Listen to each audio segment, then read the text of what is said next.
Mysterious Mars structure in NASA image revives lost civilization claim. NASA's Curiosity rover captured this strange formation on Mars, and within hours, the internet exploded. Some people believe it is the entrance to the ancient civilization. NASA says it's likely a natural rock formation. So, who is right? Let's examine the evidence and see what this mysterious image really shows on this AI podcast. Imagine like scrolling through raw, unedited images from a totally desolate, freezing planet over 100 million miles away, and you just lock eyes with what looks like a perfectly carved rectangular doorway leading straight into a hillside. Right. It's a jarring image. It really is. You know, looking at the stack of notes and articles you sent us for this deep dive regarding this massive internet debate that just erupted this month, July 2026. I mean, honestly, looking at these photos, I completely get why the internet is having an absolute meltdown right now. Oh, it is entirely visceral, yeah. Your brain looks at that newly released panoramic photograph from NASA's Curiosity rover, and, well, it doesn't process it as a geological anomaly, right? It immediately processes it as architecture. Which is wild because we are talking about Gale Crater here. Just to set the scene for you listening, Gale Crater is this massive 96-mile-wide impact basin. It's essentially a giant bowl on the Martian surface holding billions of years of geological history. So, you know, you could spend a lifetime just studying the sediment layers there. Right. Yeah, but nobody online is talking about the sediment right now, are they? No, definitely not. I mean, the image went incredibly viral because these eagle-eyed viewers zoomed way, way into the distant rocky hills and spotted this small, ancient-looking structure. It has a doorway, it has an overhang, it basically looks like a bunker. It does. So suddenly the entire internet, and frankly our inbox too, has turned into this digital X-Files cabinet just overflowing with theories about long-lost Martian civilizations. Right, and the speed at which a blurry cluster of pixels generates a full-blown mythology is just staggering. I mean, we aren't just seeing people ask harmless questions, we are seeing people write entire detailed histories based on a literal shadow. Okay, let's unpack this, because my first instinct when looking at this is to just write it off as internet noise. But I mean, if you stare at it, the geometry really does play tricks on you. So our mission today for this deep dive is to cut through all that noise. We are going to take the explosive claims of ancient alien builders and stack them up against the actual mechanical realities of Martian geology and also human psychology. A reality check, basically. Exactly. So that by the time we wrap this up, you are going to be the most well-informed person in the room whenever this Mars photo inevitably comes up at a dinner party. And to do that effectively, we really have to avoid just, laughing off the viral theories. We need to dissect the loudest and most specific claims driving the frenzy right now. And the main architect of this current narrative is a guy named Scott C. Waring. Right, the UFO sightings daily guy. Exactly. He founded that site, and he has built a massive following by just scraping NASA's raw image database for anomalies. And he doesn't just point out weird rocks, he constructs highly specific, really definitive narratives around them. And he planted his flag incredibly hard on this June 2026 image. I actually have his exact quote right here from the sources you shared with us. Waring says, what looks like cut boulders is actually clay-type walls and an entrance made by intelligent beings who needed protection from the elements. Wow, that is remarkably specific. Right. And he goes on to say that we had similar structures on Earth thousands of years ago, and they had them on Mars too. But here is the real kicker. He boldly claims there is a 100% chance this was created by intelligent builders. Like a literal 100% guarantee. What's fascinating here is just the sheer audacity of that certainty. I mean, in any rigorous scientific discipline, a 100% guarantee is virtually non-existent. Yeah, you never hear scientists say 100%. Exactly, and you certainly don't issue one based on a compressed two-dimensional photograph taken by a rover from a vast distance, especially without any chemical or physical sampling of the actual site. That 100% certainty is precisely what makes my alarm bells ring, honestly, because when I look at these zoomed-in, heavily pixelated images from Waring, it totally reminds me of staring at a blurry medical ultrasound. You know that experience? Oh yeah, where everything just looks like TV static. Yeah. You're staring at all this grainy black and white static on the monitor, and the technician points to a gray blob, and suddenly if you stare at it long enough, you absolutely see a baby's face. Even though you intellectually know it's literally just echoes of high-frequency sound waves bouncing off tissue, your brain just locks in the shape and refuses to let it go. I would honestly take that analogy even further, because with an ultrasound, you at least know there's supposed to be a face in there somewhere. Oh, that is a really good point. Right. With the Martian surface, we are imposing our own terrestrial history onto a completely alien environment. A primitive shelter built to protect beings from the elements. I mean, that is a concept that requires zero scientific literacy to grasp. It provides this comfortable, instantly relatable answer to an enormous and intimidating unknown. It domesticates Mars, basically. It takes this terrifying radiation-blasted wasteland and turns it into a cozy little historical diorama. But this 100% guarantee feels suspiciously familiar to me. While I was going through the sources you sent, I realized this isn't NASA's first time dealing with supposed Martian architecture. It's not even the first time they've dealt with a doorway. If we connect this to the bigger picture, we are watching a nearly identical replay of an event from back in 2022. The Mount Sharp incident, right? Yes. Curiosity captured an image of Mount Sharp, and the internet completely lost its mind over a different perfectly shaped doorway carved directly into the rock face. I mean, it looked like the entrance to a pharaoh's tomb. NASA actually had to step in, release a formal statement, and explain that the feature was just a naturally occurring rock fracture. The detail about that 2022 doorway that absolutely floored me was the scale. Because when you zoom way in on a photo, crop out the horizon, and remove all the context, a rock fracture can look massive, like an entrance meant for a 6-foot-tall being. But it wasn't, was it? Not even close.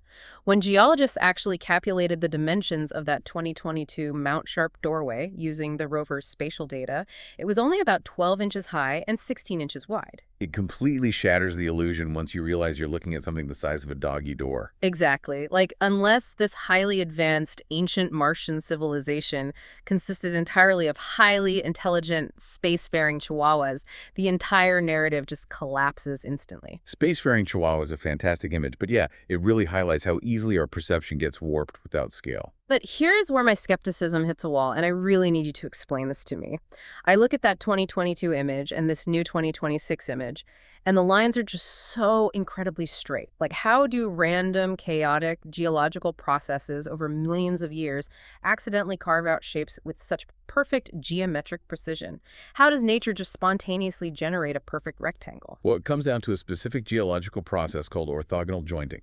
And to understand it, we really have to look at how sedimentary rock behaves, both here on Earth and up on Mars. Okay, so how does that work in Gale Crater? So, Gale Crater was once a massive lake bed.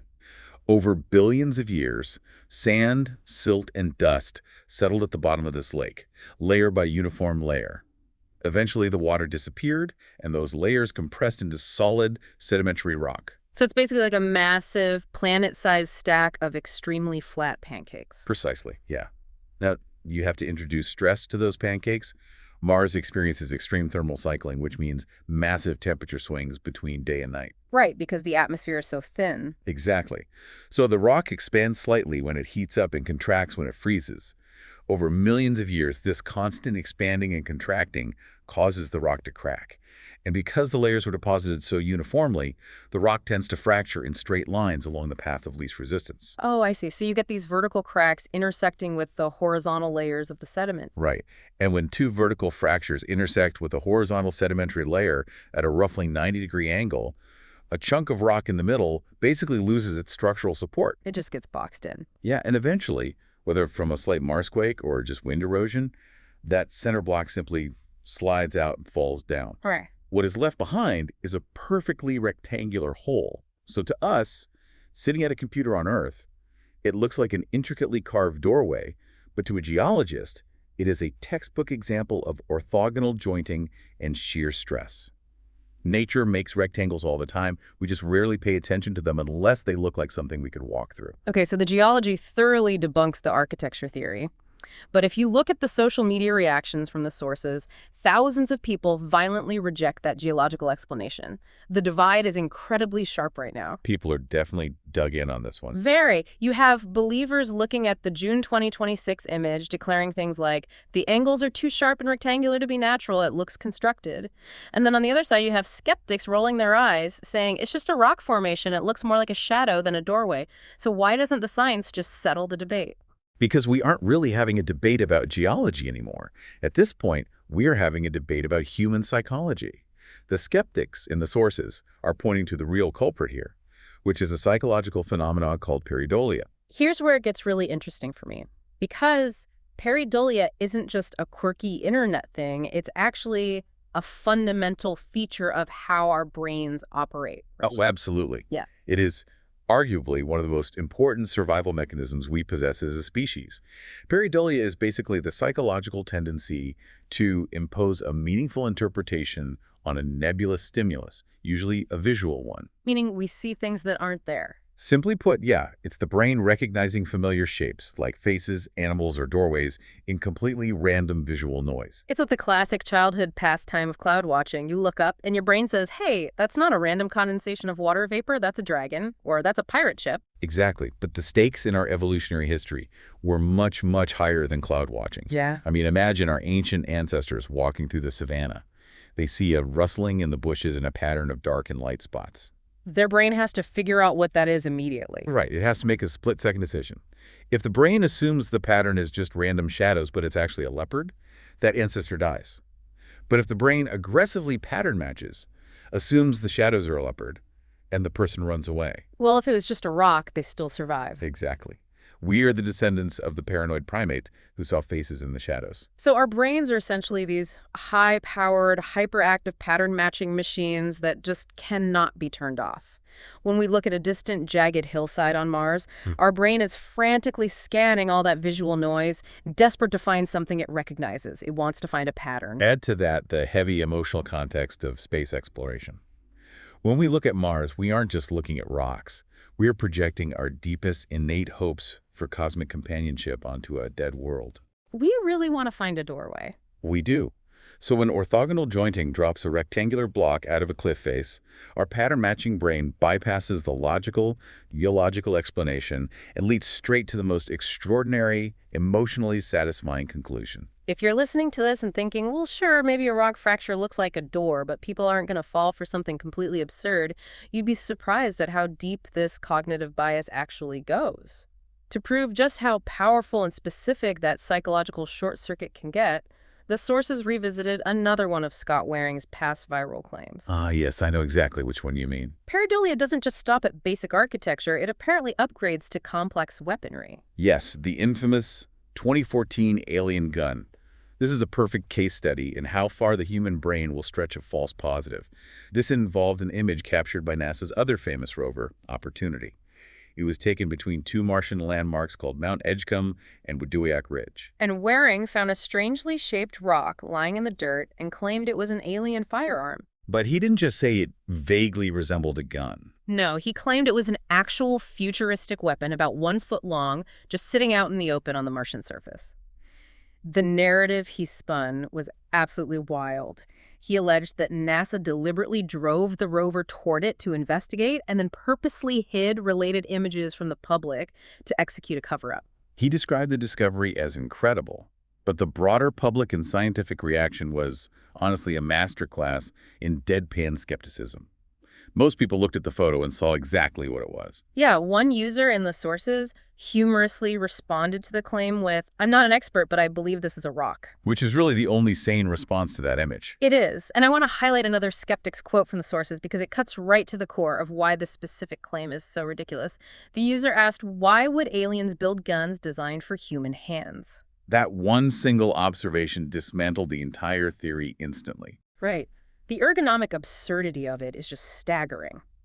Think about it. It is like exploring the pitch-black, freezing, crushing depths of the Mariana Trench, discovering a strangely shaped piece of kelp, and confidently claiming you found a tuxedo perfectly tailored to fit a human being. It makes absolutely zero sense. It really doesn't. Why would an alien species evolving on a completely different planet with different gravity, different atmospheric pressure, and an entirely different evolutionary biology build a sidearm with a pistol grip that perfectly fits the trigger finger of a human hand? How do wildly Earth-centric, human-biased interpretations like that gain any traction at all? This raises an important question about anthropocentrism. We just naturally assume that intelligent design must look exactly like human design. It is incredibly difficult for us to imagine an advanced intelligence without projecting our own anatomical image and our own technological timeline right onto it. That makes a lot of sense. If we build doorways to keep out the cold, We assume aliens must build doorways. If we invent handheld kinetic weapons with trigger guards, we assume a spacefaring civilization drops them in the dirt. It is actually a massive failure of imagination, but it disguises itself as a profound discovery. And the scientific consensus doesn't operate on imagination. The sources note that scientists rely on a very simple principle, which is that extraordinary claims require extraordinary evidence. Exactly. And a rock shaped vaguely like a pistol or a shadow that looks like a door does not meet the threshold of extraordinary evidence. I mean, it barely meets the threshold of a curiosity. So what does this all mean? For me, it is profoundly frustrating because by fixating on imaginary doorways and rock guns, the internet is completely missing the actual profound discoveries these rovers are making right under our noses. This viral obsession obscures the true, hard-fought legacy of the rovers. It really does a massive disservice to the reality of these missions. While millions of people are furiously debating the shadow of a rock, the machine that actually took the photograph is executing some of the most complex science in human history. We need to ground ourselves in what NASA is actually doing up there. Yeah, let's talk about that. The entire purpose of sending rovers like Curiosity and Opportunity to Mars isn't to look for ruined castles. It's to determine whether the planet ever had the environmental conditions capable of supporting microbial life. And to be crystal clear, as the sources emphasize, no confirmed evidence of past or present extraterrestrial life has ever been found. But the context they have discovered is staggering, right? Hmm. Let's look at Curiosity, the rover, sitting in Gale Crater right now, taking these doorway photos. I think people picture a remote-controlled toy car with a GoPro strapped to it. That couldn't be further from the truth. It is essentially a nuclear-powered analytical laboratory the size of an SUV. Curiosity arrived in 2012, and it doesn't just take pictures. It has a suite of instruments, including one called SAM, which stands for Sample Analysis at Mars. Okay, what does SAM do? When Curiosity finds an interesting rock, it doesn't just look at it. It literally drills into the rock, collects the powdered sample, and drops it into a tiny onboard oven. Wait, it has an oven, like a literal oven. Yes, an oven. It bakes the Martian dirt at temperatures up to 1800 degrees Fahrenheit.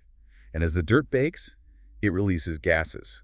Curiosity then uses a mass spectrometer to sniff those gases and identify their exact chemical makeup. That is mind-blowing. Through this incredibly complex mechanical process, Curiosity has actually discovered organic molecules, which are the carbon-based building blocks of life, locked inside Martian rocks. It has found definitive chemical evidence that liquid water once flowed across the surface billions of years ago. We literally sent a robot to another planet to bake dirt and sniff out carbon isotopes. That is so much cooler than a fake doorway. And then there is Opportunity, the rover that took the 2014 alien gun photo.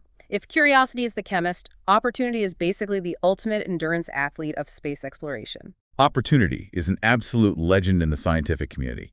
It landed in Eagle Crater on January 25, 2004. Now, unlike Curiosity, it was solar-powered. Because NASA assumed dust would eventually cover the solar panels and starve the rover of power, its original mission was expected to last just 90 days. Wait, 90 days? That's it? That was the warranty. But instead, it operated for nearly 15 years. That is insane. How did it survive that long on solar power? It turned out that Martian winds would periodically sweep over the rover, blowing the dust off the solar panels in what NASA called cleaning events.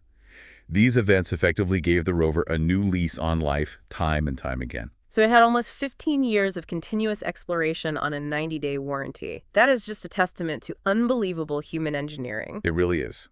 It survived until a massive, planet-wide dust storm enveloped Mars in 2018. The sky grew so incredibly dark that sunlight couldn't reach the panels at all. After months of listening for a signal and trying to reestablish communication, NASA had to officially declare the mission complete in February 2019. But by the time it died, Opportunity had driven over a marathon's distance and fundamentally rewritten our understanding of the Martian past. We have these two rovers, a nuclear-powered mobile laboratory and a solar-powered Pioneer, executing billions of dollars of complex, slow, methodical science. They are finding ancient lake beds and the organic building blocks of life. They really are the ultimate underappreciated heroes. They absolutely are. And yet, the public will largely ignore their discovery of organic molecules just because a rock formation cast a shadow that happened to look like a door. How can we make the reality of actual science just as thrilling to people as the flash of fake science? Well, it requires a fundamental shift in how we value information. Fake science provides instant gratification, right? A 100% guarantee of an alien door gives you an immediate dopamine rush. It's the ultimate clickbait. Exactly. Real science is slow, it's meticulous, it's heavily peer-reviewed, and it's often filled with nuance and uncertainty.